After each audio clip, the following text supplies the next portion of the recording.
Okay, so hey guys, and welcome back to another predictions video. And in today's video I'm going to be predicting the Hughes versus Zepeda fight. If you're new around here though and you haven't yet subscribed, please do so. Like the video if you do indeed like the video, and let's get straight into it. Sorry if I'm sure it doesn't really make too much of a difference, but I'm in a little bit of a makeshift setup at the moment, so camera might look a little bit of a distance away. I'm currently holding my mic, so I'm basically just interviewing myself, but here to speak about this fight, and that's what all that matters. So Hughes going into this fight is 26, 6 and 2 with 5 KOs, and Zepeda is 29 and 0 with 25 KOs.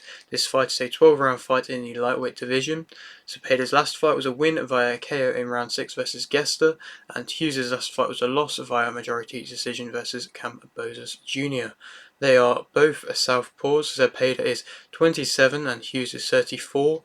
Hughes' losses have come versus Cambosos Jr. in 2023, Walsh in 2019, Bowen in 2018, Ward in 2017, Ward prior to that in 2015, and Cardle in 2013. And to speak a bit more about what I've just said there, this obviously, like I mentioned, 12-round fight, lightweight division. It's a return to the big fights for Hughes after a fight which everybody believes that he won against Cambosos Jr. and if you realistically go off stats and you go off what you can see from cleaner punches landed and better work done, you would have to argue that possibly Hughes did deserve to win that. I never really like to call robbery or anything like that, because at the end of the day it is two fighters going in there, and you can always argue to an extent that it is opinion-based judges in general, and so you never, unless the talks about computer-based judging and things like that actually end up happening, you're never going to see a completely unbiased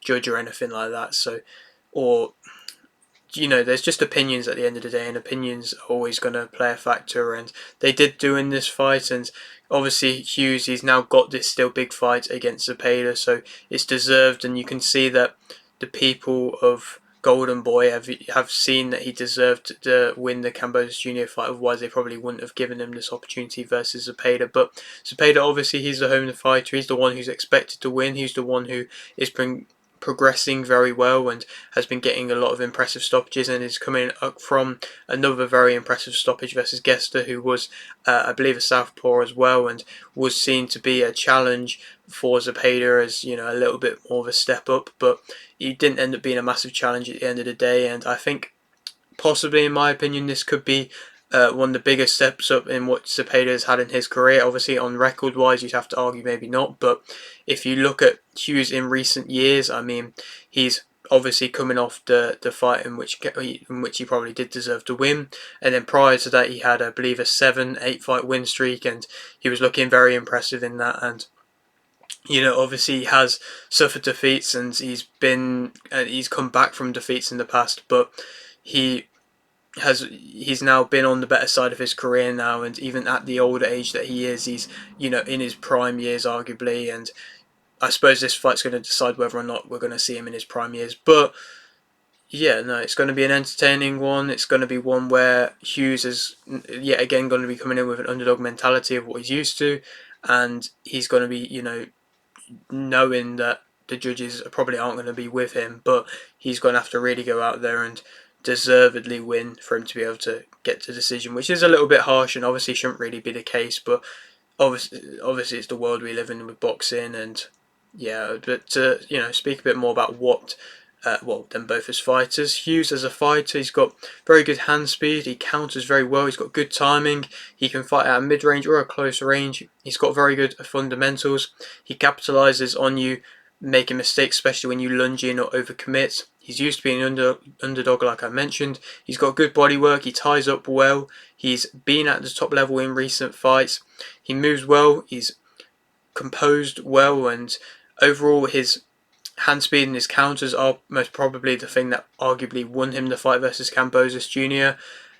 He was just pretty much outlanding him and making him pay from everything that he did, and Cambosos Jr. couldn't really deal with the hand speed that he brought, and with the impressive timing and the space in which Cambosos Jr. let Hughes work off in, it was an impressive thing. And like I say, good fundamentals. He knows how to use the shots well, and like I mentioned, ties up well when needs to, and he can most definitely frustrate opponents, and I think he probably did against Cambosos Jr. frustrate him at some points, and he just doesn't quite have the power to be able to capitalise when he does really frustrate you. And with the timing that he has, and with the fact that he does make you pay when you overcommit, if he had, you know, that bit better power, that bit more power, he probably would have got more stoppages. But nonetheless, he's still a very impressive fighter. And I suppose more negatives, if you're going to pick out negatives about his game. Physical aspects, he's not really a physical fighter at all. I think he can sometimes struggle a little bit against pressure, and when he can't really gain a bit of a space and gain a bit of rhythm, then he can struggle a little bit. He can struggle to also get opponents off him, like I say, links to the physical factor and the fact that he has less power. He doesn't really gain respect from his opponents, and somebody like Zepeda, you're going to have to realistically gain respect to be able to get a win against him, and if you're not gaining your respect, then it's going to be difficult for you to be able to stop Zepeda's just constant overwhelming pressure, and that's something that Hughes is going to have to find to do. I suppose if he goes to the body, he might be able to find some success, but we'll have to wait and see. He'll have to, well, he will take a punch to give a punch at times. He's been stopped in the past against, on paper, lesser opponents and opponents who aren't probably going to bring quite as much pressure as that as Zepeda. Obviously, it was a while ago, but he has been stopped. He has a lower output. He can be held a bit more at a jab, and sometimes he moves well, but his balance and his footwork doesn't always look amazing. He can look sometimes not overly fluid in his movements and can be a little bit bouncy in his movements, and it's well when he does consistently move, which is nice to see, and he doesn't really just stay up on the ropes, which is something which Zepeda is going to want you to do. But like I said, the footwork isn't always amazing, and it can be, like I say, a little bit jittery at times, and I suppose it can add to awkwardness, but it's not always the nicest to see. Zepeda as a fighter, of course he's got a very high volume. He's a pressure fighter.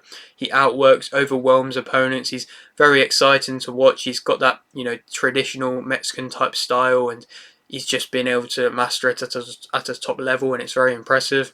He's got improving head movement. It's getting there. It is improving a bit, and I think the defense has been something which is criticised a little bit, but it is improving, and the same with the accuracy. It is improving a bit each fight by fight, and it's nice to see that there are improvements being made.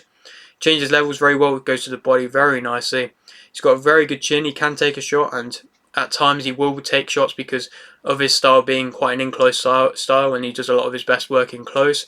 He will take shots to give shots, and with his with that style, and you have to have a good chin, and he does have one. He is getting better, and I think he's very good in general at just fighting at the range that he wants to fight at. He will dictate the range, and often it's in close, and he'll make you go in close, and can get in close range very well. And like I mentioned with Hughes, it might be interesting to see how he deals with, like I mentioned, just that constant in close pressure. High pace fighter, breaks you down, cuts off the ring well, finds angles well, very well conditioned, and it'd be interesting to see if he does end up going the full distance in this fight or not. Controls the centre well. He's very aggressive. You can often see in fighters, when I say aggressive, you can just often see when they're on the front foot, that little kind of tint in their eyes, a little bit of excitement when they are just unloading their shots, and it's like you can see that that's pure aggression, and you do really need it in boxing.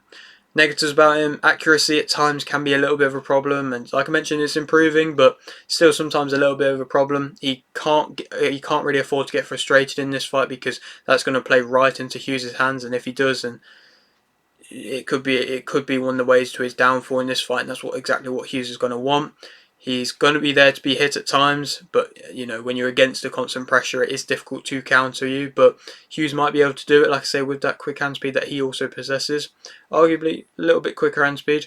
He's stepping up in opponents, in my opinion. He's sometimes doesn't use his jab quite as much to set up shots, and I suppose it's not really the relentless pressure type style to keep a jab going as well. But I think, like I say, with the accuracy, sometimes if he did just use his jab a little bit more, then he could set up a couple more shots cleaner to land.